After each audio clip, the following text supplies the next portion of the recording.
오늘 우리가 함께 들여다볼 이야기는 바로 목회자의 보이지 않는 짐입니다. 늘 강단 위에서 빛나는 모습, 그 뒤에 가려진 아주 깊은 고뇌에 대한 이야기죠. 오늘 이야기는 한 목회자분의 정말 절절한 고백으로 시작해볼까 합니다. 나 잘하고 있지?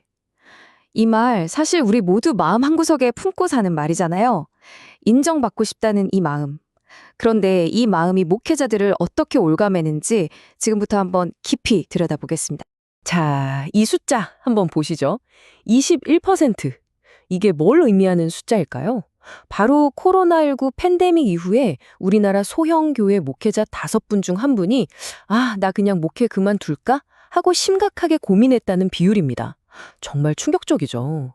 이건 그냥 숫자가 아니라 수많은 목회자분들이 지금 겪고 있는 위기의 신호탄 같은 겁니다. 자, 그럼 첫 번째 섹션에서는요, 우리가 보통 생각하는 목회자의 이미지, 그리고 그분들이 실제로 마주하는 현실, 그 사이에 얼마나 깊은 간극이 있는지 한번 이야기해 보겠습니다. 우리가 교회에서 또 여러 매체에서 보는 목회자의 모습은 보통 이렇죠. 아주 굳건한 믿음의 기둥 같고 언제나 우리에게 영적인 위로를 주는 그런 든든한 존재. 그쵸? 하지만 말이죠. 이렇게 이상적으로 보이는 모습 바로 뒤에는 우리가 전혀 알지 못하는 아주 무거운 짐이 숨겨져 있다는 겁니다. 자, 그럼 그 보이지 않는 짐이 구체적으로 어떤 위기를 만들어내고 있는지 이제부터는 데이터를 통해서 한번 살펴보겠습니다. 때로는 감정적인 이야기보다 이런 냉정한 숫자가 문제의 심각성을 더 확 와닿게 보여주거든요. 이건 2021년 10월 자료인데요. 전국 종교시설의 16%가 주일 예배를 드리지 못했다고 해요. 이걸 개신교회에만 적용해서 계산해보면요. 무려 9,000개 정도의 교회가 운영을 멈췄거나 아예 문을 닫았을 수도 있다는 정말 충격적인 추정이 나옵니다. 특히 작은 교회들이 받은 타격은 어마어마했겠죠. 근데 이게 단순히 교회만의 문제는 아닙니다. 목회자 개인의 삶으로 들어가 보면 상황은 훨씬 더 위태로워요. 이건 좀 보세요. 목회자 3분 중 2분, 그러니까 무려 64.5%가 은퇴 후에 어떻게 살아야 할지 경제적인 준비가 전혀 안 되어 있다는 겁니다. 심지어 부목사님들의 경우는 76.4%까지 올라갑니다. 정말 심각하죠? 돈 문제가 해결이 안 되니까 당연히 주거 문제로 이어지겠죠. 목회자 절반이 넘는 57.8%가 은퇴하고 나서 살 집이 없거나 굉장히 불확실한 상태라는 거예요. 평생을 교회랑 교인들을 위해서 헌신했는데 정작 본인의 노후는 한치 앞을 내다볼 수 없는 그런 현실인 거죠. 그리고 이 문제가 앞으로 얼마나 더 심각해질 수 있는지 보여주는 정말 결정적인 숫자가 있습니다. 목회자 10분 중 9분, 그러니까 89%가 이런 경제적인 문제가 앞으로 한국 교회에 아주 큰 갈등을 일으킬 거라고 걱정하고 있다는 겁니다. 이건 이제 개인의 문제가 아니라 교회 공동체 전체의 위기가 될 수 있다는 강력한 경고인 셈이죠. 그런데 말이죠. 이런 모든 고통이 그냥 돈 문제, 숫자 문제뿐일까요? 혹시 숫자로 다 표현할 수 없는 훨씬 더 깊은 아픔이 있는 건 아닐까요? 이제부터는 그분들의 마음속으로 한번 들어가 보려고 합니다.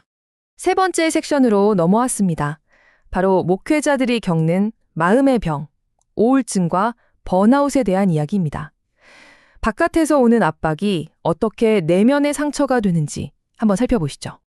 이 사진 한 장이 목회자의 고립감을 정말 상징적으로 보여주는 것 같아요. 수많은 사람들을 돌봐야 하는 자리지만 정작 자기 자신은 이렇게 텅 빈 예배당에서 홀로 모든 걸 감당해야 하는 깊은 외로움에 시달릴 수 있다는 거죠. 이런 사역의 무게가 보이지 않는 직업병을 만들어내는 겁니다. 자, 바로 이 슬라이드가 핵심을 보여줍니다. 왼쪽은 우리가 교인들이 기대하는 목회자의 모습이에요. 언제나 기쁘고 강하고 모두에게 위로를 주는 존재. 하지만 오른쪽을 보세요. 그들의 진짜 현실은 정반대일 수 있습니다. 정서적인 소진, 번아웃, 그리고 우울증. 바로 이 간극이 고통의 진짜 원인인 거죠. 이 고백을 한번 들어보세요. 내가 이렇게까지 헌신했는데 어떻게 나한테 이럴 수가 있지? 하는 서운함과 배신감. 그 원망의 감정이 결국 이분을 우울과 공황이라는 깊고 어두운 늪으로 밀어넣었다고 합니다. 이게 비단 이분만의 이야기는 아닐 겁니다. 그런데 더 큰 문제는 바로 이겁니다. 교회의 독특한 분위기가 오히려 이 고통을 더 키운다는 거예요. 우울증 같은 마음의 병을 믿음이 부족해서 그래 라고 치부해버리는 시선 속에서 목회자들은 아파도 아프다고 말을 못하고 도움을 청하지도 못하고 결국 혼자서 끙끙 앓다가 병을 더 치우게 되는 거죠. 하지만 이렇게 절망적인 이야기만 있는 건 아닙니다. 네 번째 섹션에서는요, 문제에서 해결책으로 시선을 돌려서 치유와 회복을 위한 길은 없는지 함께 찾아보겠습니다. 치유를 위한 길은 크게 세 가지로 볼 수 있습니다. 첫째, 서로 경쟁하는 관계가 아니라 진심으로 서로를 지지해주는 동료 목회자들과의 만남이 필요하고요. 둘째, 교회가 먼저 나서서 우리 목사님 괜찮으신가 하고 정서적인 건강을 챙겨주는 그런 배려가 필요합니다. 그리고 마지막으로 어쩌면 이게 가장 중요할 수 있는데 전문가의 도움을 적극적으로 구하는 용기입니다. 다행히 우리나라에도 실제로 도움을 받을 수 있는 곳들이 꽤 있습니다. 지금 보시는 것처럼 목회자들을 위해서 전문적인 상담과 치유 프로그램을 제공하는 곳들이죠. 잠시 화면을 멈추고 보시는 것도 좋을 것 같아요. 중요한 건 혼자 앓지 않고 이런 곳에 문을 두드리는 겁니다. 그리고 이 치유의 과정은 절대 목회자 혼자만의 숙제가 아닙니다. 진짜 회복은요, 교인들의 따뜻한 이해와 지지, 그러니까 공동체 모두가 함께 노력할 때 비로소 가능해집니다. 우리 목사님도 연약할 수 있구나, 이걸 인정하고 그분들을 위해서 기도하고 지지해주는 문화가 정말 필요합니다. 자, 이제 마지막 섹션입니다. 여기서는 고통을 약점으로만 보는 게 아니라 오히려 더 깊은 공감과 치유의 힘으로 바라보는 상처 입은 치유자라는 개념을 소개해 드리려고 합니다. 상처 입은 치유자라는 말 들어보셨나요? 신학자 헨리 나우엔이 이야기한 개념인데요. 완벽해서 남을 돕는 게 아니라 바로 나 자신의 상처와 약점을 통해서 다른 사람의 아픔을 더 깊이 이해하고 공감하면서 도울 수 있는 사람, 바로 그런 사람을 뜻합니다. 핵심은 바로 이거예요. 우리가 불완전하기 때문에 서로 연결될 수 있다는 것.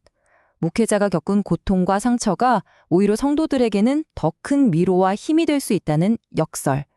이게 바로 상처 입은 치유자가 가진 놀라운 능력입니다.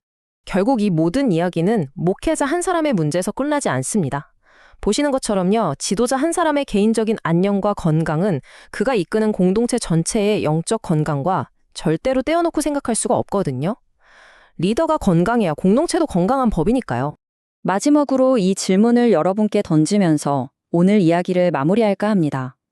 한 사람의 보이지 않는 짐을 함께 나누고 그래서 더 건강한 공동체를 만들어가는 것. 결국 목회자의 안녕은 우리 모두의 문제가 아닐까요? 한 번쯤 깊이 생각해 볼 문제입니다.